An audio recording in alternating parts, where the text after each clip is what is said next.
ক্ষমতার দৌড় মৃত্যু পর্যন্ত, পরিবারের মায়া কবর পর্যন্ত, আর নেক আমল জান্নাত পর্যন্ত।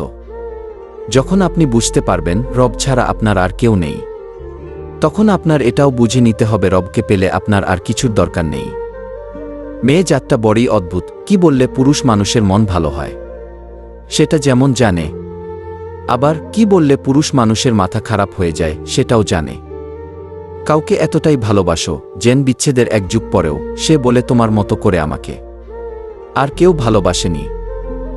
বাড়িতে ঝগড়া হওয়ার পর মেয়েরা ভাবে একবার বিয়েটা হোক, আর জীবনেও বাপের বাড়ি আসব না। দিন শেষে পুরুষ ঘরে ফিরে শান্তির আশায়। একজন স্ত্রী চাইলে সেখানে বেহেশতের সুখ দিতে পারে, আবার চাইলে নরকের যন্ত্রণাও দিতে পারে। যদি সুখ চাও রাত জেগো না, যদি শান্তি চাও দিনে ঘুমিও না, যদি সম্মান চাও ফালতু কথা বলিও না, যদি ভালোবাসা চাও পরিবারকে কখনো ছেড়ো না। এত মানুষের প্রয়োজন নেই, কথা বলে শান্তি লাগবে, মন হালকা হবে, এমন একটা মানুষ থাকা প্রয়োজন। পৃথিবীতে কেউই অযোগ্য নয়, প্রত্যেকেরই কিছু না কিছু গুণ ভিতরে লুকিয়ে থাকে। পার্থক্য শুধু কারোর প্রকাশ পায় আর কারো পায় না। সম্পর্ক গড়ার জন্য মানুষগুলো যতটা সময় ব্যয় করে সম্পর্ক টিকিয়ে রাখতে যদি এর অর্ধেক সময়ও ব্যয় করত, তাহলে বিচ্ছেদের হাহাকারে দীর্ঘশ্বাসগুলো ভারী হয়ে উঠত না।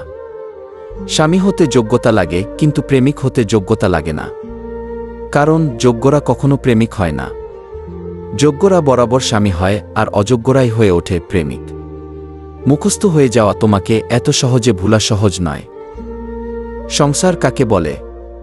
25 বছর পড়াশোনা করার পর মাথার ঘাম পায়ে ফেলে একটা ভালো কাজ জোগাড় করে একটা মেয়েকে বিয়ে করে তার সমস্ত অত্যাচার মুখ বুজে সহ্য করে হাসি মুখে থাকাকে বর্তমান যুগে সংসার বলে। যে পরিবারে পুরুষ থাকতেও মহিলা মাতব্বর, ওই পরিবারের সাথে ভুলেও আত্মীয়তা করবেন না, খুব সাবধান। মনে একজন আর ঘরে আরেকজনকে নিয়ে কখনো সুখে থাকা যায় না। সুখী জীবনের মন্ত্রক: 1. ইনকামের থেকে খরচ কখনো বেশি করো না।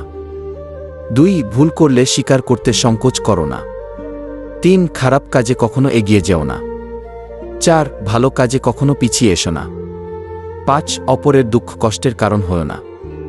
6. অপরের জিনিসে কখনো লোভ করো না। 7. অপরকে নিয়ে কখনো সমালোচনা করো না। ভালোবাসা বোঝানোর জন্য কথা খরচের কোনো দরকার নেই। যে বোঝার সে চোখ দেখেই বুঝবে, আর যে না বোঝার তার জন্য জীবন দিলেও বুঝবে না। খুব সুন্দর ফুলে যেমন ভ্রমরের আক্রমণ বেশি হয়, তেমনি বেশি সুন্দরী মহিলাকে বিয়ে করবেন না। বিয়ের পরবর্তীতে তারা নিজেকে চাইলেও ঠিক রাখতে পারেন না। নিজেকে পরকীয়া জড়িয়ে পড়ার সম্ভাবনা বেড়ে যায়। তাই সুন্দর মনের দিকে নজর দিন। আমার নীরবতায় যদি তুমি অস্থিরতা অনুভব না করো, তাহলে তুমি আমায় কখনোই ভালোবাসোনি।